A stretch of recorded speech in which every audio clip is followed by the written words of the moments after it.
London میں ایک شخص تھا، سر رابرٹ پیل۔ یہ 1828 میں برطانیہ کا وزیر داخلہ تھا۔ لندن اس وقت جرائم کا گڑھ تھا۔ مافیا نے شہر میں نو گو ایریاز بنا رکھے تھے۔ لوگ دن کے وقت بھی باہر نہیں نکل سکتے تھے۔ رابرٹ پیل نے میٹروپولیٹن پولیس فورس بنانے کا فیصلہ کیا۔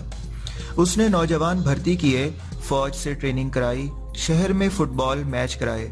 لوگ میچ میں مگن ہوئے اور پولیس نو گو ایریاز میں داخل ہو گئی۔ رابرٹ پیل نے 2 برسوں میں پورا شہر کرائم فری کر دیا۔ رابرٹ پیل کی اس پولیس فورس کا نام اسکاٹ لینڈ یارڈ تھا۔ یہ فورس اس وقت بھی موجود ہے اور یہ دنیا کی بہترین پولیس فورس سمجھی جاتی ہے۔ CID کا محکمہ اسی پولیس فورس نے بنایا تھا۔ انگریز نے 1861 میں اسکاٹ لینڈ یارڈ کی طرز پر ہندوستان میں بھی پولیس ڈپارٹمنٹ بنایا۔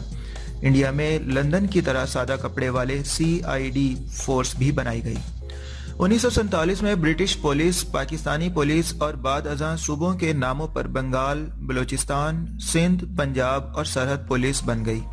اسکاٹ لینڈ یارڈ 188 برسوں میں دنیا کی سب سے بڑی اور کامیاب فورس بن گئی، جبکہ پاکستانی پولیس گرتے گرتے دنیا کی نااہل اور بدترین پولیس بن گئی۔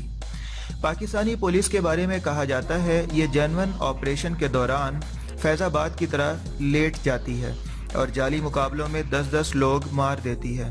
یہ ماڈل ٹاؤن میں معصوم شہریوں کو گولیوں سے بھون کر رکھ دیتی ہے۔ پچھلے ہفتے کراچی کے 3 واقعات نے پورے ملک کو ہلا کر رکھ دیا۔ کراچی کے بدنام زمانہ پولیس آفیسر راؤ انوار نے جنوبی وزیرستان کے ایک خوبصورت اور بے گناہ جوان نقیب اللہ کو جعلی پولیس مقابلے میں قتل کر دیا۔ راؤ انوار نے پولیس کی تحقیقاتی ٹیم کے سامنے پیش ہونے سے بھی انکار کر دیا۔ ایک نوجوان انتظار احمد کو پولیس نے 13 جنوری کو خیابان اتحاد پر گولیوں سے بھون دیا۔ یہ نوجوان مدیحہ کیانی نام کی ایک لڑکی کے ساتھ جا رہا تھا۔ قتل کا الزام مدینہ کیانی کے SP مقدس حیدر پر لگ رہا ہے، اور 20 جنوری کو پولیس نے شارع فیصل پر ایک نوجوان مقصود کو بھی قتل کر دیا۔ یہ 5 بہنوں کا اکلوتا بھائی تھا۔ ایک طرف یہ صورتحال ہے اور دوسری طرف 13 دن بعد بھی پولیس زینب سمیت 6 بچیوں کے قاتل تک نہیں پہنچ سکی۔ 500 سے زائد لوگوں کا DNA بھی ہو چکا ہے۔ مردان کی 4 سالہ بچی اسما بھی دن گزرنے کے باوجود پولیس کی کامیابی کا راستہ دیکھ رہی ہے، اور DI خان میں نوجوان لڑکی کو سرعام برہنہ کرنے کا واقعہ پیش آیا۔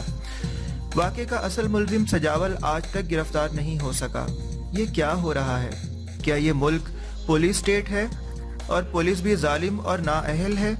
ذمہ دار کون ہے اور خامیوں کو ٹھیک کس نے کرنا ہے؟